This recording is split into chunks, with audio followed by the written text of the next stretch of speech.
کیا آپ بھی ہر اس چیز سے اٹریکٹ ہو جاتے ہیں جہاں آپ کو ذرا سا بھی انٹرسٹ نظر آتا ہے؟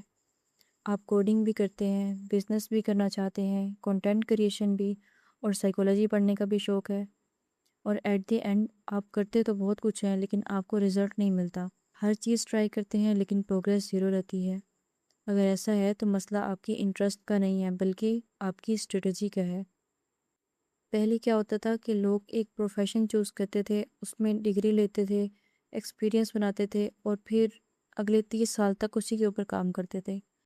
لیکن اب ٹرینڈ بدل چکا ہے، اب اے آئی کا دور ہے، مارکیٹ ٹرینڈز بہت تیزی سے چینج ہوتے ہیں۔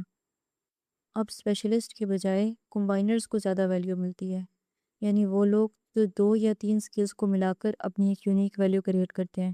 اس کو ایم شیپڈ فیوچر بھی کہتے ہیں، یعنی کہ coding plus designing, writing plus business, data plus story telling. مسئلہ یہ نہیں ہے کہ آپ کی انٹرسٹ زیادہ ہیں، بلکہ مسئلہ یہ ہے کہ آپ سب کچھ ایک ساتھ کرنا شروع کر دیتے ہیں، اور اس کا رزلٹ یہ ہوتا ہے کہ کام بہت زیادہ ہوتا ہے لیکن گروتھ یا پروگریس بالکل زیرو رہتی ہے۔ اسے شائنی آبجیکٹ سنڈروم بھی کہتے ہیں۔ اس میں آپ کو روز کوئی نئی چیز دیکھ کر اسے ٹرائی کرنے کی ایکسائٹمنٹ ہوتی ہے۔ اگر آپ بھی اس مسئلے کو فیس کر رہے ہیں تو آپ کے لیے ایک سلوشن ہے۔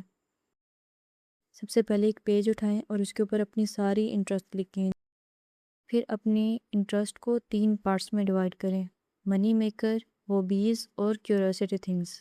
منی میکر میں وہ اسکل لکھیں جو آپ کو اگلے 2-3 سال تک فائنینشلی سپورٹ کر سکتی ہے، جس کی مارکیٹ کے اندر ڈیمانڈ بھی ہو۔ پھر ہابیز میں وہ والی چیزیں لکھیں جنہیں کرنے کا آپ کو شوق ہے، اور پھر کیوریوسٹی تھنگس کے اندر اپنی باقی ساری انٹرسٹ کو لکھتے ہیں۔ اب آپ نے کرنا یہ ہے کہ اگلے 6 سے 12 مہینوں تک اپنی 80% انرجی منی میکر سکلز کو دیں اور باقی 20% اپنی ہابیز کو۔ پھر جب آپ کی 2 یا 3 سکلز اکٹھی ہو جائیں جنہیں آپ سیکھ چکے ہیں، تو آپ انہیں کمبائن کر کے کوئی انوویٹیو چیز بھی بنا سکتے ہیں۔